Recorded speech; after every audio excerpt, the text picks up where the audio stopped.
My name is Zeke Pike, 23 years old. I'm from Northern Kentucky. I'm a former five-star quarterback recruit, top 5 quarterback in the country out of high school, former U.S. Army All-American, and former Division I college quarterback. My story of addiction starts when I was 13 years old. I took my first hit of marijuana when I was 13 years old, and I really never dreamed when I was 13 years old, and I made that decision to try to fit in with some older guys, or just to see what the talk of this was all about. I never dreamed that it would take over my life for the next 10 years. My father played 13 years in the NFL, so I was raised in a very strong home, a very loving 2-parent Christian home, and you know, I always had the support and love that I needed in my life. I never really wanted for anything, I needed for anything. I always had everything I needed. I had nice clothes on my back, nice shoes on my feet, and I had the love, and support of my parents. And I remember, taking that first hit of marijuana in 7th grade, and it just became something that made me feel normal. For so long growing up in my life, I searched for validation, I searched for acceptance, and I really needed that love and support from not only my parents but from others around me. I struggled with my own identity. I didn't really know where I belonged or who I fit in with. Did I fit in with athletes? Did I fit in with the rebels? Did I fit in with the smart kids? I never really truly felt comfortable in any one particular group of friends. And when I took that first hit of marijuana when I was 13 years old was kind of that friend I was looking for. And I can remember all the way through middle school and into high school, trying to live 2 lives. I was trying to live the life of a good son, a good brother, a good athlete, but then I was also trying to live this life of just a normal kid who could run the streets and fit in with the crowd. And into high school, I remember my freshman year, coach says, "Hey, we want to move you to quarterback." And I thought, "Oh, that's great, wonderful. I'll touch the ball every single play. It doesn't get better than this." And I really excelled. I took the position on. It was really natural to me, and I never knew where that was going to take me until the end of my freshman season, when I had over 10 scholarship offers to major Division I universities. Continued smoking marijuana through high school, into that led into drinking and partying, and into my sophomore year and junior year. Just kind of became something that not only did I do, but the others that were around me, and the friends that I surrounded myself with, it was something they were a part of too. And I remember by the end of my sophomore year, I had over 30 scholarship offers, and by the end of my junior year, I had practically every scholarship from every major Division I university in the country. And I decided at the end of my junior year that I wanted to accept a scholarship to play at Auburn University. And at the time, Auburn was the #1 team in the country. They were undefeated. Cam Newton was their quarterback there, and he had just won the Heisman. Auburn just wins the national championship in 2011, and I say, hey, this is it. This is where I'm going. I got a lot of support and encouragement from fans around the country, and people wanting me to go fill the shoes of Cam Newton and kind of take Auburn back to that national championship title game again. And I felt a lot of expectations on me. And I put a lot of pressure on myself in high school, and marijuana and alcohol was kind of that relief from that pressure, and it kind of made me feel just normal. And like I said earlier, I searched for that validation. I searched for that pat on the butt, and that was something that football offered me. And like I said, marijuana was kind of what took that pressure off of me and made me just feel normal. And so I accepted a scholarship to Auburn University, and I kind of was living 2 lives. I was living the life of this all-star quarterback, U.S. Army All-American, but then I was trying to live the life of, a normal high school kid out there smoking weed and going to parties on the weekend. And I had a lot of eyes on me, and a lot of people expected a lot of me, and I didn't necessarily handle that reputation, and I didn't really handle the hype the way I should have. And I decided in high school I was gonna graduate early. So I got my high school credits and I graduated early, and I enrolled in Auburn in January of 2012. And I remember, kind of getting down to Auburn, and I just was kind of, deep in deep water, and the water was way over my head, and I was almost just like a lost puppy down there. And I had all these expectations on me, and all these things that people expected me to meet, and I didn't handle that well. I remember, going through spring ball at Auburn, and I put myself in a great position. I had a great spring at Auburn, and I actually put myself in position to be number 1 on the depth chart after spring, and had an opportunity to start for Auburn University as a freshman. And starting in the SEC as a freshman quarterback is just something that is not very common. It's obviously the highest level of college football you can play in, and putting myself in that position was good and bad.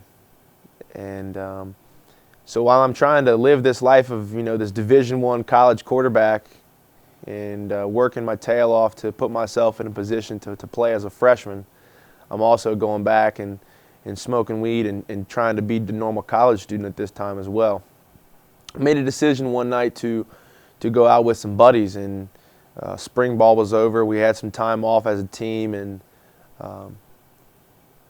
went out with the guys, and just a college town. We were smoking some weed and drinking, and one thing led to another, and I ended up blacking out from alcohol, and the next thing you know, I wake up the next morning and I'm in a jail cell, and I was charged with public intoxication.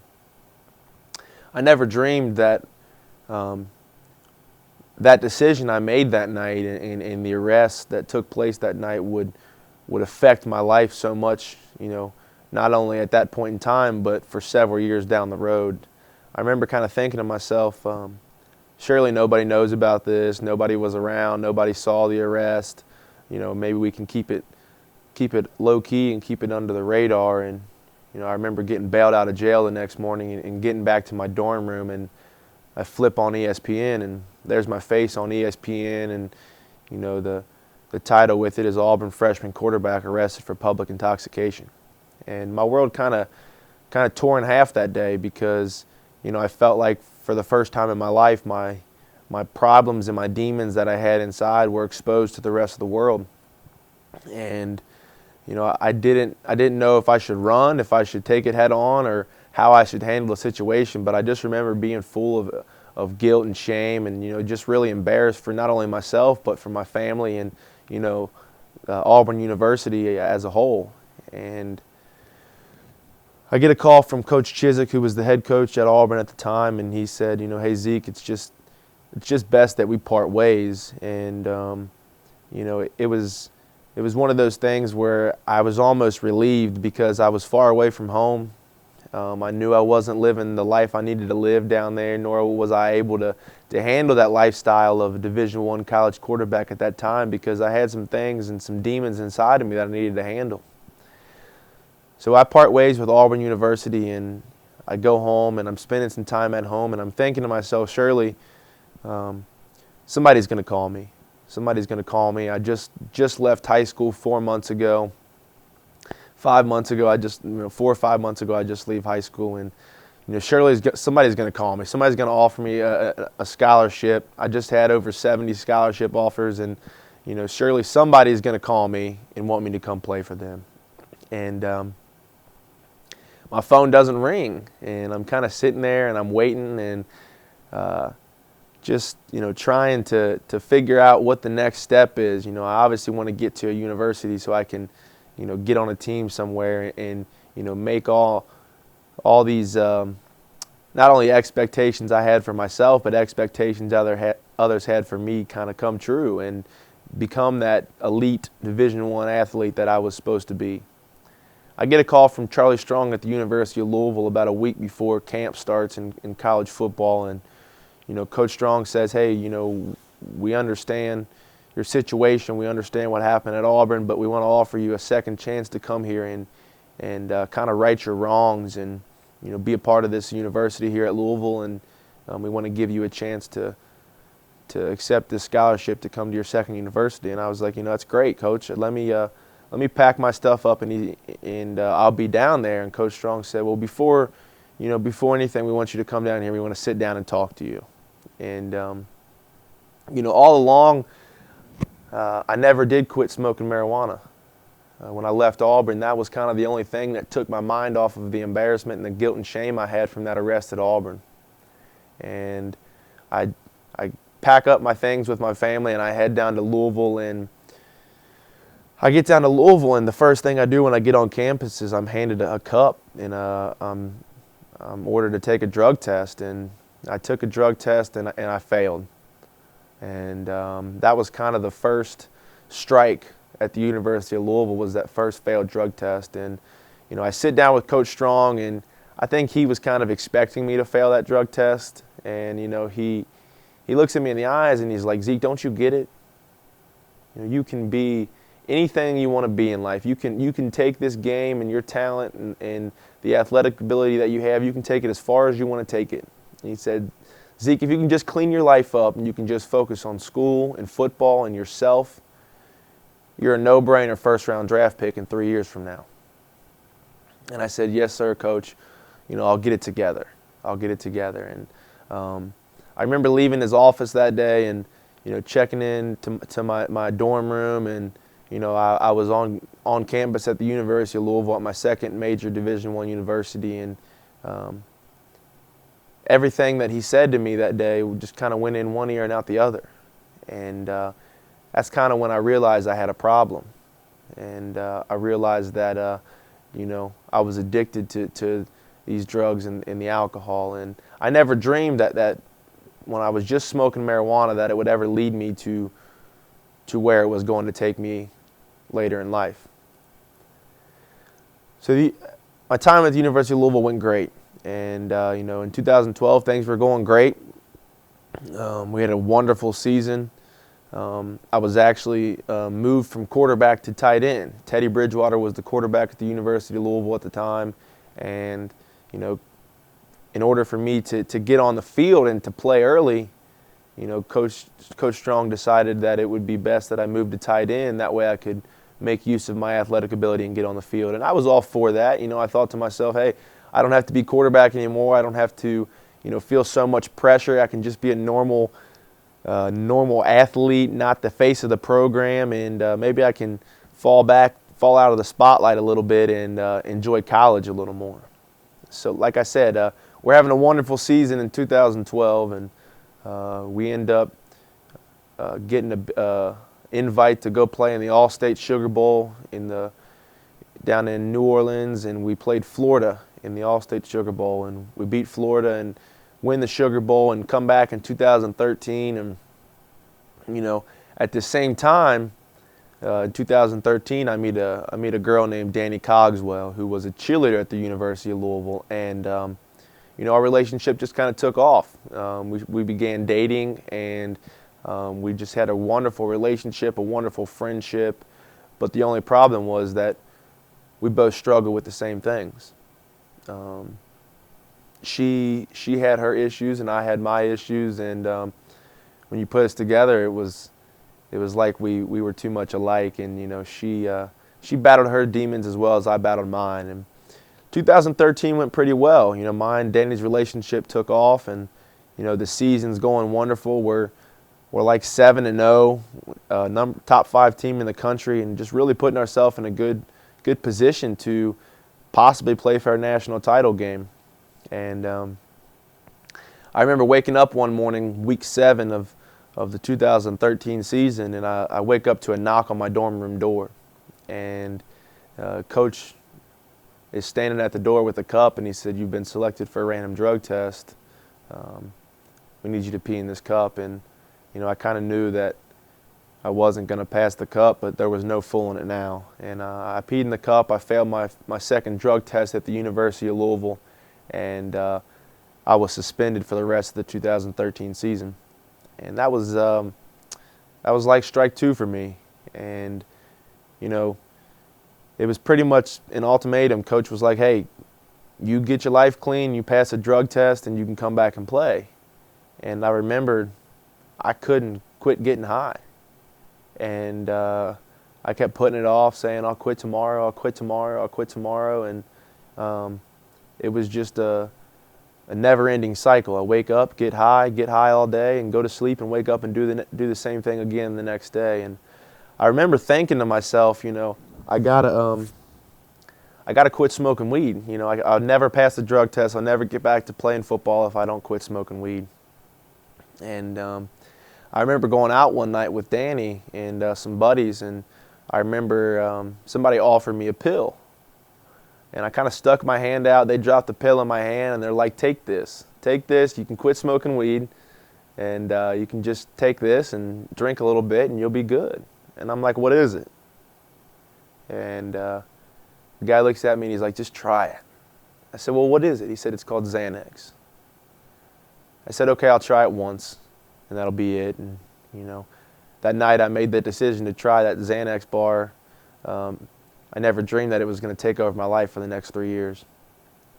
I took that Xanax bar that night, and it was everything that I was searching for. It relieved that anxiety. It relieved that embarrassment and that guilt and shame that I had. It just kind of took my mind off of being suspended. It took my mind off of missing out on what the team was doing. It took my mind off of a lot of things, and I felt that was what I'd been searching for so long. And I remember waking up the next day and thinking, I got to get some more of them. I got to get more of these things. So I called the guy up, and I'm like, hey, I need to get as many of those as I can get.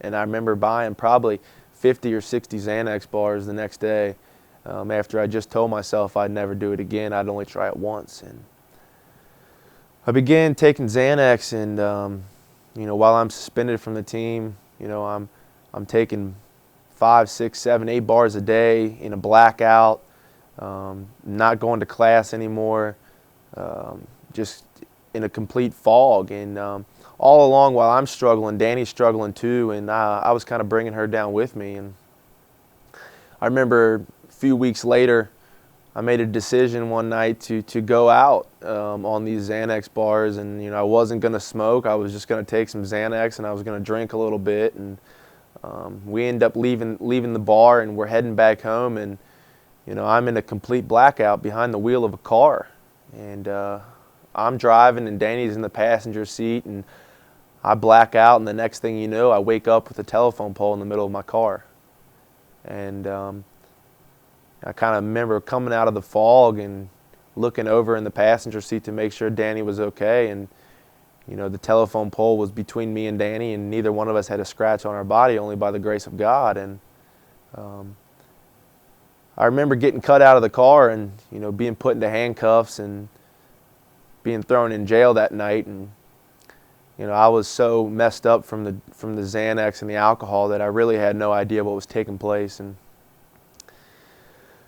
I remember the next morning kind of waking up, and the jail cell door pops open, and I remember a cop walking in the jail cell and just kind of looking at me, and he's just shaking his head, and I'm trying to figure out what is he looking at, you know. And he kind of just looks at me and he says, "There's no way you should be alive." You know, after talking to the EMT and seeing the damage of the car, there's no way you should be alive, and I suggest you get your life straight, son, because God's given you a second chance. And I remember just kind of brushing it off, and you know, I was so dazed the night before that I really didn't remember even what happened. And I remember getting bailed out of jail, and the first thing I did was throw a Xanax bar in my body, and just went right back at it like nothing had ever happened. And you know, I knew that night when I got thrown in jail and, you know, totaled the car, that I knew that was my third strike, and I knew that I would be kicked off of, you know, the University of Louisville's team. And shortly after I got out of jail, I got a call from Coach Strong, who was like, "Look, no, we're just gonna have to part ways with you." And We've tried to help you. We've tried to give you opportunity, and you know, you need to get some help. And I just kind of blew it off and, continued doing what I was doing. I wasn't playing football anymore. I knew I didn't have any drug tests to pass, so I'm back at it. Now I'm taking Xanax bars, smoking weed, drinking, doing the whole 9 yards. And I remember talking to Danny after kind of a few days after I got out of jail from that DUI, and I'm thinking, hey, we got to do something. We got to get out of town. Louisville's the problem. That's the issue. And so I remember me and Danny pack up a car and we head down to Gatlinburg, and we're going to get away for a few days and think that that's going to fix the situation. And like I said, I was taking Xanax bars, smoking weed, and drinking, and 7 days after I just nearly killed myself and Danny in a car crash, I was back in jail for my second DUI. And I was pulled over in Gatlinburg, Tennessee, and was arrested for another DUI. And I remember, getting bailed out again, and it was just kind of, it didn't even faze me anymore. I knew as soon as I'd get out, I'd throw a Xanax bar in my body and smoke some weed, and it would all be forgotten. And at this point in time, my parents were really concerned, and they knew I was headed down a dark, bad path and just a very bad road, and I was heading towards death. And remember, about a week went by after that second DUI, and I wake up one morning in my dorm room to my parents, some close family friends of ours, and an interventionist. And I was intervened on that morning and was offered an opportunity to go to treatment. And I was really only given two options. It was go to treatment, or you figure it out on your own, but we're going to cut ties with you. And that was kind of my family's ultimatum, was accept treatment or you're on your own. So I accepted treatment that day, and I flew out to California that day, and I checked into a treatment center out in California, and I spent the next 5 months out there. And it was a difficult but a very rewarding time, and it was the first time in my life that I had any glimpse of sobriety. And like I said, I spent 5 months out there and had 5 months sober, and my mind was coming back, and the clarity of my mind was coming back, and my body was getting healthy again, and my spirit was being renewed. And for the first time since I was 13 years old, I had a glimpse of what it felt like to not have drugs or alcohol in my body. And I remember being out there, and while I was out there getting clean and sober, I remember Danny was kind of back in Louisville, and she was still struggling with her own demons. And I remember trying to be as supportive as I could for her, but being halfway across the country, that was just hard to physically be there for her. And I remember working up enough time in California to get a home pass, and I was able to go home. I was going to get 10 days at home to spend with my family, and kind of right some wrongs with them, and just show them the new life that I was living clean and sober. And I flew back home for a home visit, and Danny drives up from Louisville, and I spend the next 8 days with my family and with Danny, and things were great. Things were really great, and I had a wonderful time with my family, and Danny seemed to be doing okay, and just really was nice to be around my family and be clean and sober and have a fresh mind around them. And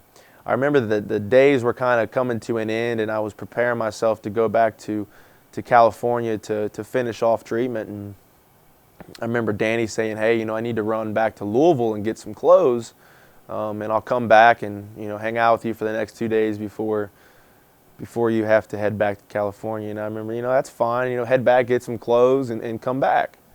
And Danny drives back to Louisville, and I stay at home with my family, and the day starts to kind of wind down, and it's starting to get dark. And I remember Danny calling me and just saying, hey, do you mind if I just come up in the morning? I don't really want to drive this late. It's getting dark, this and that. And I thought, that's fine. Don't worry about it. Just, get your stuff together and wake up in the morning and come back. And I remember her saying to me, I'm going to set my alarm for 9:30 in the morning. Call me in the morning and make sure I'm awake, and I'll be up there in the morning. And I said, all right, that's fine. Good night. And I remember waking up the next morning. And I remember waking up. It was 9:33. I'll never forget that time. And I woke up, and I remember, calling her, and, it rings and no answer. And Danny was one who always answered the phone. It didn't matter if it was the middle of the night. She was a light sleeper, and she'd answer the phone. And I remember calling back like 5, 6, 7, 8 times, and it just rings and goes straight to voicemail. And I remember kind of panicking, thinking something's not right. Maybe something's wrong with her phone. Maybe something happened. And I remember just kind of panicking and freaking out, worried, not knowing what was going on. And a few minutes later, I get a phone call from a 502 area code, and I'm thinking, okay, maybe this is Danny calling. Maybe something happened with her phone, and whatever. She's calling me, and I answer the phone, and on the other end of the phone was the police chief at the University of Louisville. And I remember him saying, is this Zeke Pike? And I said, yes, sir. And he said, do you know Danny Cogswell? I said, yes, sir, that's my girlfriend. And he said, she was found dead this morning in her dorm room. And 5 months of sobriety in my life just kind of was ripped in half. And I didn't know how to handle that situation. I didn't know how to handle the loss of not only my girlfriend at the time, but, a very, very close friend. And, somebody who I cared a lot about. And 5 months of sobriety, and Danny passes away, and I go right back to the one thing I thought was going to fix all my problems, and that was drugs. And I never did get sober, after that. It just kind of took off, right back to where I left off. And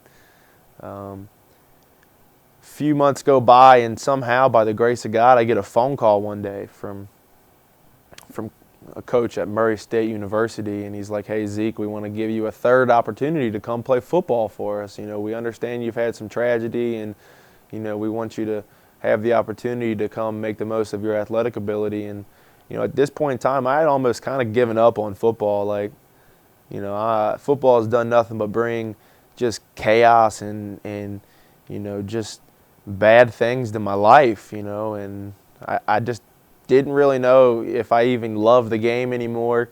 But I knew I wanted to leave home. I knew I wanted to go and be on my own so I could do my own thing, and I could not have to worry about mom or dad, being on my back, or, coming home at night and being high, and, having to answer to the questions from my parents. So I remember telling Coach Hatcher at Murray State, yeah, I'll come down there. I'll accept the scholarship. I'll come down there. When can I come? And I remember packing up my stuff and moving to Murray, moving to Callaway County to Murray State University. And I got down there, and I wasn't in a place in my life for me to be successful, as not only a student but as an athlete. And I tried to make it work, but about 4 months after being on Murray State, I was out one night and pulled over for a third DUI.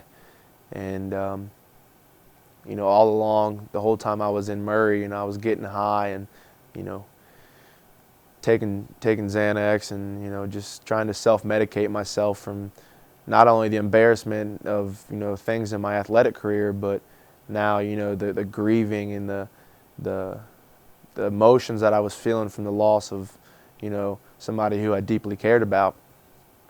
So I got that third DUI in Murray and was, kicked off the team. And, not to my surprise, it was just like a normal thing to me now. This is me. I'm never going to amount to anything. I'm a waste of talent. I'm worthless. And, I remember, kind of my parents and myself, we parted ways, and they were just done trying to help me, because at the point in time in my life, I didn't want to help myself. And I remember them, cutting me off, financially cutting me off, and telling me, hey, you pay your own rent, you pay your own car payment, you pay your own cell phone bill, you figure it out on your own, but don't call us and don't come home. And I was just like, fine, whatever, I don't need you guys anyways. And, I was at a point in my life where I didn't want to be loved. I didn't love myself. The only thing that I felt, even cared about me was drugs.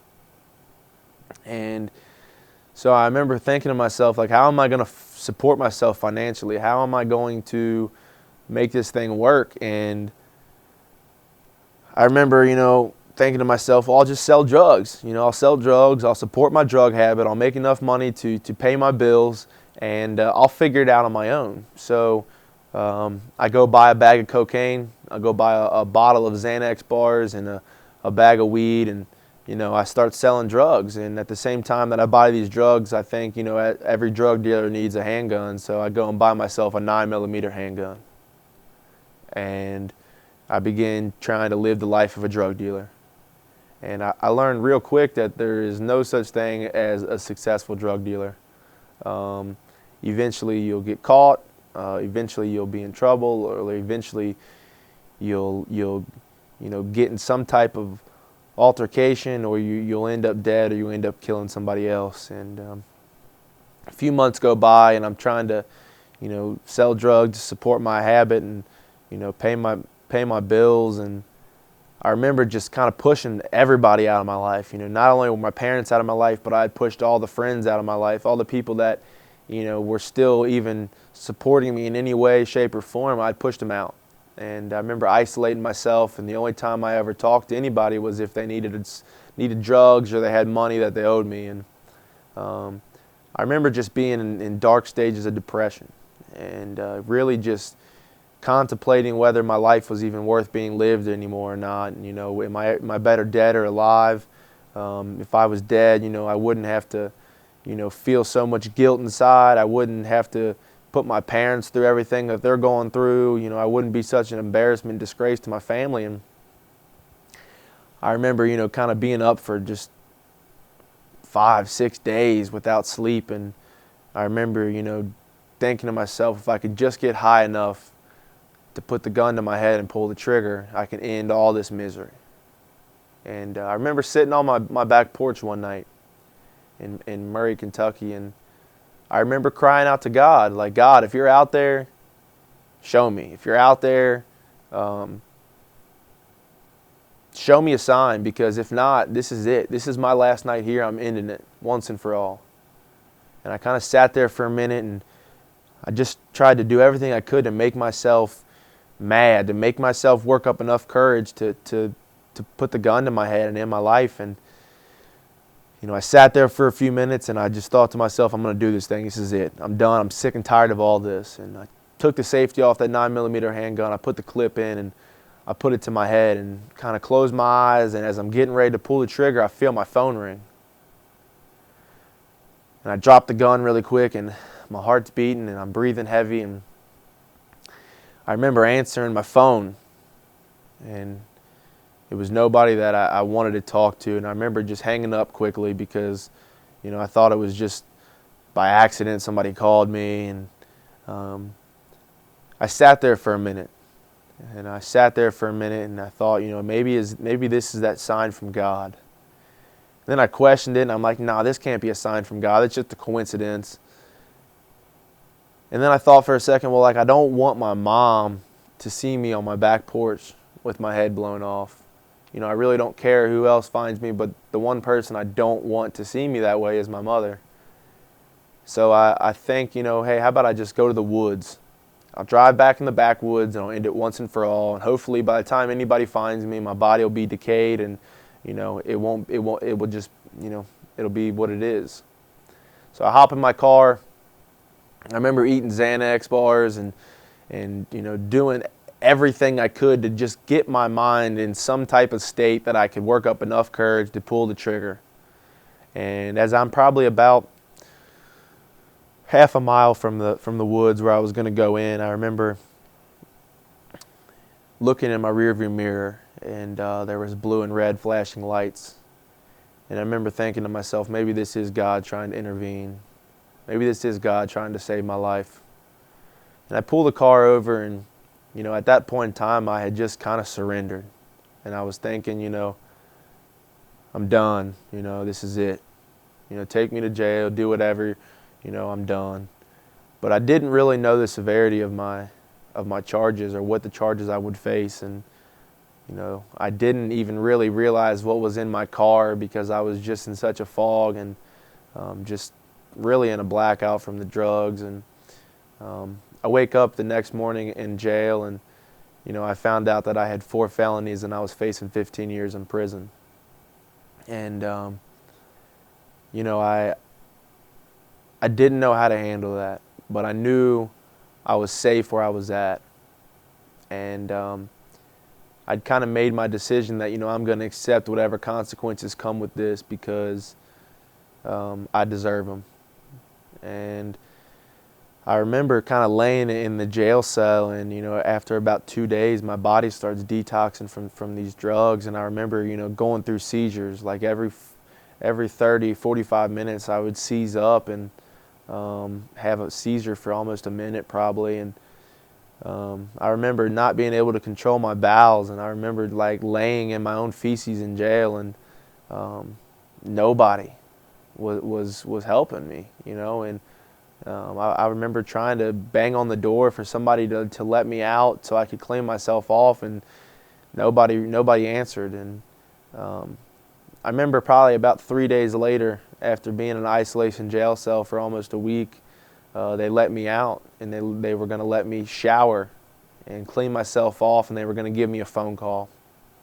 And I remember kind of staggering to the shower and, being able to push the button, and took a cold shower for maybe a minute and a half and cleaned myself off. And, they handed me some black and white stripes to put back on, and I was able to have a phone call. And I remember calling home and thinking, Dad's got to come get me. Like, somebody's got to get me out of here. Like, I'm miserable. Somebody's got to feel sorry for me. And I remember calling Dad, and he doesn't answer. And I called Mom, and she answers finally. And I'm like, Mom, I'm in jail. I need to talk to Dad. And, my mom was just kind of like, why do you want to call us now? Like, you haven't called us for help in the last 6 months, but you want to call us now. She's like, look, your dad doesn't want to talk to you. You got yourself there. You get yourself out. And hung the phone up. And that was probably one of the hardest conversations I've ever had, but at the same time, I understood where my parents were coming from. And so now I'm facing 15 years in prison, and I got a deal worked out where I was able to push my court date back and go and enter into a substance abuse program in jail. And if I was to complete the program, I would be able to go back before the judge, and he would consider dropping some of the charges and probating the time. And I spent the next 8 months in jail. And I remember being in this program, and I was the youngest kid in the program, but I remember, being in there and just looking around and seeing just, good people. I remember looking at people and seeing, myself in 20 years when I'm 40 years old, if I would have continued down this path, that's what I'll look like. That's what I'll be, And I remember dads and husbands, sitting in the same jail cells with me and, being away from their family. And, I remember thinking to myself, like, there's something I have to do to change my life. There's something I have to do to not only change my life, but to help change the life of others. And I remember while I was in there, just kind of putting together a plan for when I was released, whether that be after the program or whether that be 15 years later. I was going to figure out some way for me to start an organization or start some type of ministry for me to be able to help others who are going through these same issues. And it started for me when I was 13 years old. And I started a ministry called Number 8 Ministries. It's an organization where we travel, and I share my story and my message with middle school, high school kids, athletic teams, college teams, universities as a whole. And it's just to bring awareness, that this disease is real, and that it starts in minor stages. It starts smoking weed and playing beer pong in high school. It starts, with the red Solo cup and the joint. I mean, that's where this disease starts. And I spent 8 months in jail, and by the grace of God, I was able to get out, and my time was able to be probated. And I began to go to work on this ministry, and it's been a wonderful thing.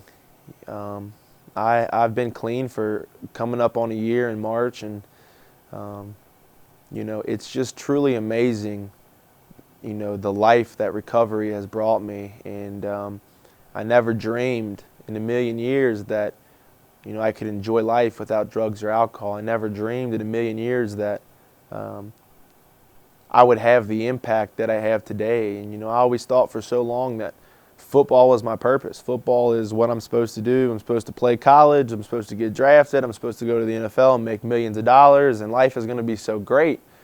And my life took a different turn, and I fell into this disease of addiction, and it took over my life. And from the time I was 13 until I was 23 and able to get sober, it really just took over my life. And today, I have a wonderful life. I have the relationships back with my family. I travel and I share my story of strength and hope. And I try to offer an outlet for younger kids to, not have to go down the same road that I went down. And whether that be drugs and alcohol, or whether that be mental health issues, it's a need. And, our youth in our communities today are just struggling.